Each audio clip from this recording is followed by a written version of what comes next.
शब्द नई विश्व व्यवस्था अस्पष्ट है और इसकी अलग अलग व्याख्याएं हो सकती हैं। इसी अस्पष्टता बीच ये भी विचारणीय है कि क्या इसका कोई धर्म भी होगा।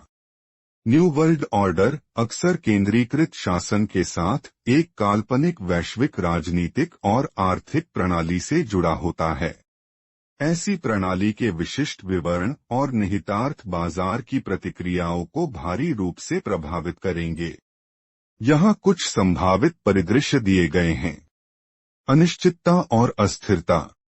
एक नई वैश्विक व्यवस्था के कार्यान्वयन से महत्वपूर्ण अनिश्चितता आ सकती है, जिससे बाजार में अस्थिरता हो सकती है। निवेशक सावधानी से प्रतिक्रिया दे सकते हैं क्योंकि वे अंतर्राष्ट्रीय संबंधों, भूराजनीतिक स्थिरता और आर्थिक नीतियों पर संभावित प्रभावों का आकलन करते हैं।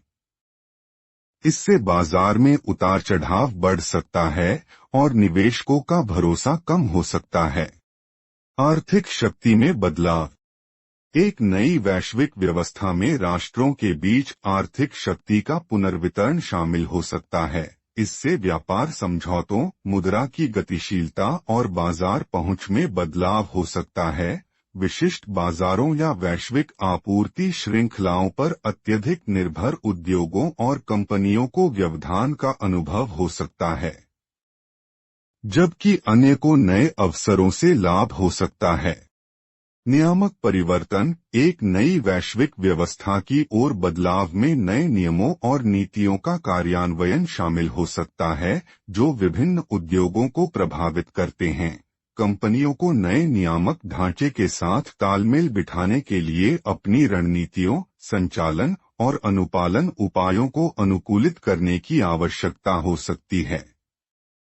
विशिष्ट राजनीतिक या आर्थिक हितों से निकटता से जुड़े बाजार क्षेत्रों में महत्वपूर्ण समायोजन का अनुभव हो सकता है। निवेश पुनरावंटन। एक नई वैश्विक व्यवस्था की स्थापना के साथ निवेशक अपनी निवेश रणनीतियों का पुनर्मूल्यांकन कर सकते हैं और अपने पोर्टफोलियो को पुनः आवंटित कर सकते हैं। जिन क्षेत्रों या उद्योगों को नई प्रणाली के तहत प्रमुखता मिलने की उम्मीद है, वे बढ़े हुए निवेश को आकर्षित कर सकते हैं, जबकि अन्य को कम पूंजी प्रवाह का सामना करना पड़ सकता है। संभावित निवेश अवसरों और जोखिमों की पहचान करने के लिए बाजार सहभागी भूराजनीतिक विकास पर बारीकी से नजर रखेंगे। संभावित अवसर। एक नई वैश्विक व्यवस्था का कार्यान्वयन कुछ क्षेत्रों या उद्योगों के लिए अवसर भी ला सकता है। उदाहरण के लिए, बुनियादी ढांचा विकास परियोजनाएं, अंतर्राष्ट्रीय सहयोग पहल या नई व्यापार साझेदारियां उभर सकती हैं, जो विशिष्ट क्षेत्रों में आर्थिक विकास और निवेश को प्रोत्साहित कर सकती हैं। यह पहचानना महत्वपूर्ण है कि बाजारों पर प्रभाव प्रस्तावित नई विश्व व्यवस्था के विशिष्ट विवरण, इरादों और प्रभावशीलता पर निर्भर करेगा।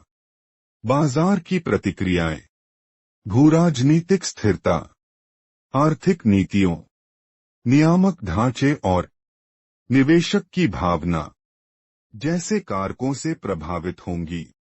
व्यवधानों को कम करने और नई प्रणाली में विश्वास बढ़ाने के लिए इन कारकों को सावधानीपूर्वक प्रबंधित करने की आवश्यकता होगी।